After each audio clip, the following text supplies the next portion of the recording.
अस्सलामुअलैकुम। तो आज हम एक इम्पॉर्टेंट क्वेश्चन डिस्कस करने वाले हैं जो कि हमारा how many meiotic divisions are required to produce 100 seeds. देखिए इस क्वेश्चन में दो चीजें जानने वाली हैं। पहली चीज इंपॉर्टेंट ये है कि ये मियोटिक वाला वर्ड यहां पे है और दूसरी चीज हमारा सीड है।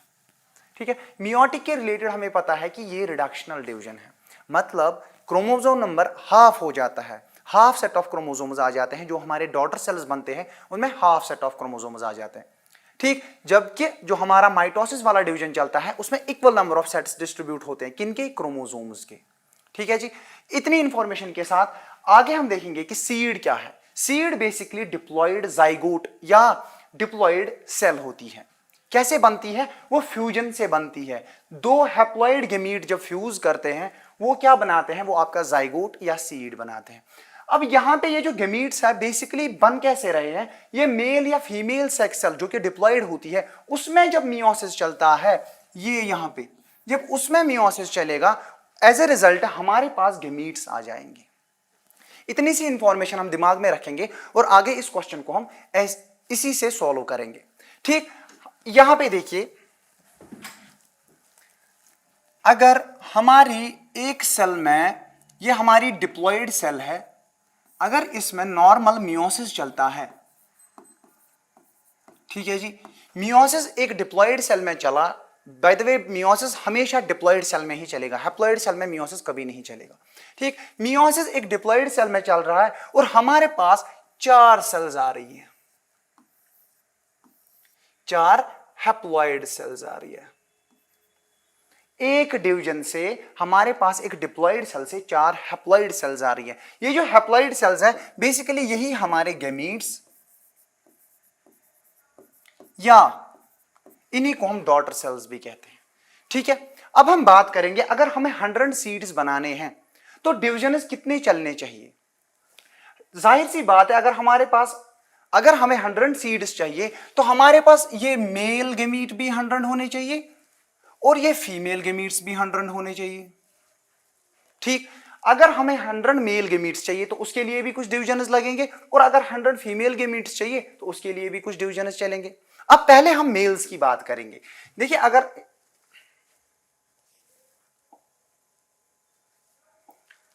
मेल्स की बात करें हम तो ये हमारी एक मेल सेक्स सेल है। ये मेल सेक्स सेल क्या होगी? ऑब्वियसली डिप्लॉयड होगी। डिप्लॉयड मतलब 2 सेट्स ऑफ क्रोमोसोम्स इसमें प्रेजेंट होंगे। ठीक, जब इस मेल सेक्स सेल में मियोसिस चलेगा, रिडक्शनल डिवीजन चलेगा, तो हमारे पास कितनी सेल्स आ जाएंगी? शाबाश, 4 सेल्स आ जाएंगी, लेकिन हैप्लॉयड। ये बात भी हमने जान ली पहले। ये जो 4 सेल्स बनी यही 4 गैमीट्स है और ये चारों के चारों जो है वो फंक्शनल है। तो मैं यहां पे लिख रहा हूं कि ऑल फंक्शनल। ठीक, अगर ये चारों सेल्स फंक्शनल है मतलब एक डिवीजन के रिजल्ट से हमारे पास 4 मेल गैमीट्स आ रहे हैं। एक डिवीजन से हमारे पास कितनी सेल्स आ रही है? 4 सेल्स आ रही है या 4 गैमीट्स आ रहे हैं। तो अगर हमें 100 सेल्स या 100 गैमीट्स बनाने हैं, कितने डिवीजन चलने चाहिए? ऑब्वियस सी बात है, हम क्या करेंगे? 100 सेल्स डिवाइड बाई 4, तो वो आ जाएगा आपका 25 डिवीजन्स।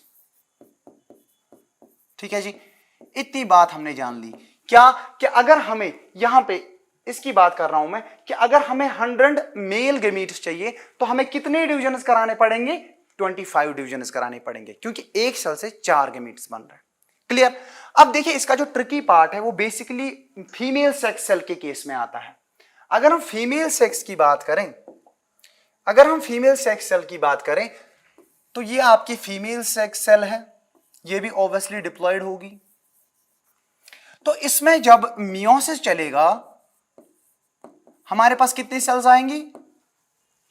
ऑब्वियस सी बात है, हमने पहले ही बोला कि 4 सेल्स आ जाएंगी और ये चारों के चारों हैप्लॉयड होंगे।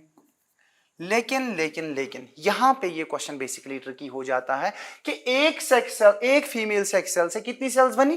4, लेकिन इन 4 में से हम इन केस ऑफ प्लांट्स जब देखते हैं ये 3 जो है ये डिजेनरेट हो जाती है। डिजेनरेट का मतलब खत्म हो जाती है, सरवाइव नहीं कर पाती। खाली और खाली एक ही सेल इन चारों सेल्स में से या 4 गमीट्स में से खाली एक गमीट सरवाइव करता है, तो मैं लिख रहा हूं एक गमीट को खाली फंक्शनल। इसका मतलब क्या हुआ कि जब भी फीमेल सेक्स सेल में डिवीजन चलेगा, मियोसिस आनी चाहिए थी आपके पास 4 गमीट्स, लेकिन हमारे पास कितने गमीट्स आ रहे हैं? एक ही फंक्शनल गमीट। 4 तो आ रहे हैं लेकिन 3 डिजेनरेट होके एक ही अपने पास फंक्शनल गमीट आ रहा है। तो इससे क्या हुआ? इससे यह बात हुई कि जब एक डिवीजन चलेगा, कहां पे? फीमेल्स के केस में, प्लांट्स के केस में हमारे पास एक ही सेल फंक्शनल आएगी या एक ही गमीट फंक्शनल आएगा। तो अगर हमें 100 फीमेल गमीट्स बनाने हो, ऑब्वियस सी बात है, अगर हमें 100 गमीट्स बनाने हो तो हमें कितने डिवीजन चलाने पड़ेंगे? सीधी सी बात है 100 डिवीजन। क्यों? क्योंकि एक डिवीजन से एक ही फीमेल गमीट फंक्शनल गमीट बन रहा है। ठीक, तो हमारे पास टोटल कितने डिवीजन्स आएंगे? ये 100 डिवीजन्स, और मेल्स के केस में ये 25 डिवीजन्स। तो टोटल जब हम इनको करेंगे हमारे पास कितने डिवीजन्स आ जाएंगे? शाबाश, 100 प्लस 25 किनके केस में? मेल्स के केस में, और 100 इन केस ऑफ फीमेल्स। तो ये बन जाता है टोटल आपका 125 डिवीजन्स। ये इस क्वेश्चन का आंसर है कि हमें कितने डिवीजन्स कराने पड़ेंगे ताकि हमारे पास 100 सीड्स आ जाए। Hope you all understood. Thank you so much.